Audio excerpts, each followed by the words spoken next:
Hey guys, so here's kind of like a part 2 on the intake job of my car. Obviously, we're just about half done. Pretty much exactly half done. Got the motor pretty torn apart here. So you even see the push rods. So, yeah, it's pretty nasty in there, but we got it all out. But we had some problems on the way in. So if you look over here, this right here is the old intake. And if you look right there, that ain't supposed to be there. Well, something is supposed to be there, but it's just not there. How about a big chunk of metal? It's supposed to be there, and it isn't there. So this was kind of like the cherry on top of everything else that had happened to this intake. On this side, it even started going out on this side too. You can actually take a screwdriver and start scraping away this material here. Just keep on scraping it away. It's like it literally is like some type of filling. And so I had to go to the junkyard and get another one, and that one's sitting right over here.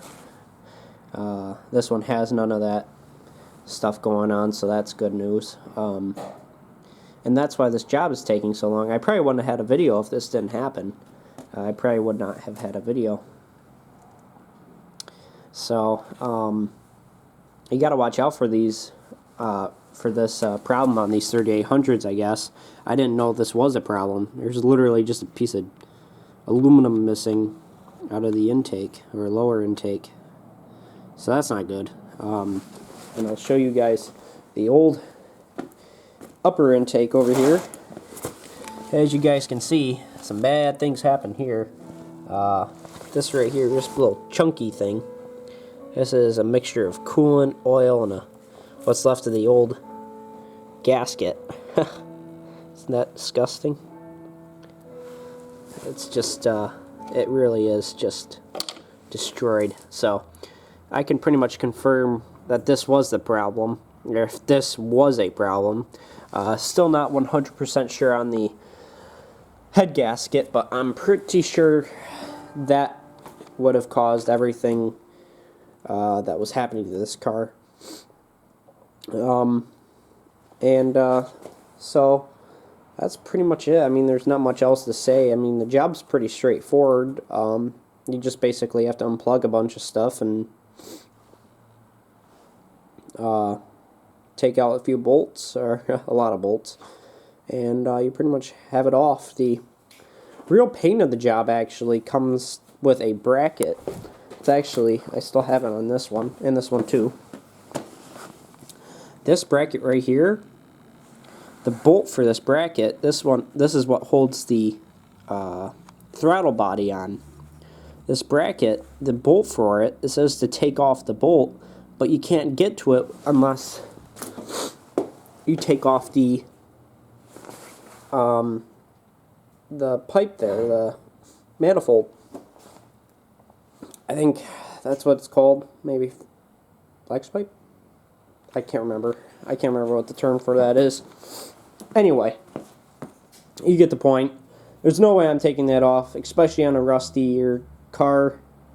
So we bent this bracket to get it out of the way so we could actually just take the stud. There's actually a stud going through here. It goes like that. And we just bent this out of the way, and we were able to take the intake and the throttle body as one piece and just kind of move it back far enough to pull it out of that and just take it right off. This one at the junkyard, I got lucky because somebody had already done the job before, and they had changed the stud from a male to a female. So you, instead of having, you would have a bolt that was going in instead of a stud coming out. and that really helped, and that sped up the job a lot. That was actually the toughest part of the job, probably, honestly. So that's pretty much it. I mean, it's pretty straightforward. We're going to be cleaning up the new intake that's going into this thing, or newer intake. I'm going to be changing out the upper intake as well, and we're going to drain the oil here, drain the chocolate milk out of it, and that's pretty much it. I'll probably get you guys an update once it's done. Hopefully, you know, the intake's not bad, but I mean the head gasket's not bad, but going based off all the things that were wrong up here, I doubt it. So wish me luck, and see you guys in the next video. Like, comment, subscribe, hit that notification bell. Bye bye, everybody.